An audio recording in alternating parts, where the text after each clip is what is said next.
Educational एक्सपोर आउ एक video रे आपण माननकु स्वागत।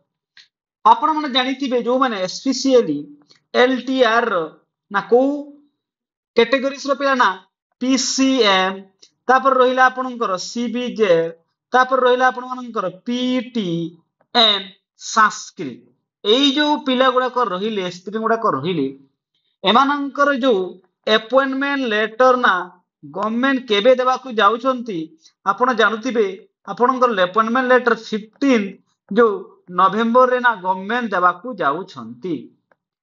तो आपनकर जो डीवी ना केबे सरीची ना डीवी सरी जाइछि आपनकर 22 ना केबे अक्टोबर रे सरीची। तो वर्तमान एई पिला माने कोन करूछंती ना वेट करिछंती ना काहाकू जो आपनकर फाइनल मेरिट लिस्ट को। जदि हमें कथा बाय जो फाइनल मेरिट लिस्ट विषय रे तो वर्तमान जो ओडब्ल्यूएससी रो जो न्यूज़ टी आसुची तो आपनकर ना जो फाइनल जो मेरिट लिस्ट रो कोन होची ना वर्तमान तार लिस्टिंग होची आपनकर लिस्टिंग होची।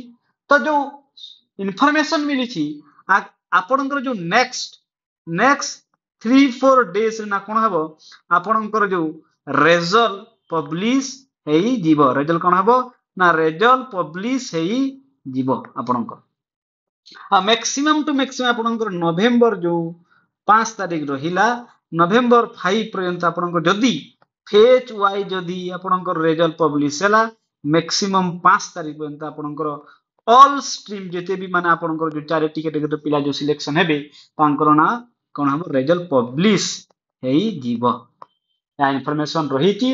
आ गोटे आपण मन देखन इन केस जो बात्या आपनकर जो साइक्लोन आसुची तार यदि किछि प्रॉब्लम हला तो मे बी टिके स्लाइड डिले हेई पारे नहले एहा थिला डेट एही दिन एही विदिन 5 नवेम्बर आपनकर रिजल्ट पब्लिश हेई जीवो ऑल स्ट्रीम रो। तापरे आपण भी जानि छन्ते आपनकर जो अपॉइंटमेंट 15 तारिख रे पाइबे तापरे आपनकर ना कोन हेबो स्कूल चॉइस आपण डिस्ट्रिक्ट चॉइस करिवे स्कूल चॉइस करिवे बहुत आ प्रोसेस अछि।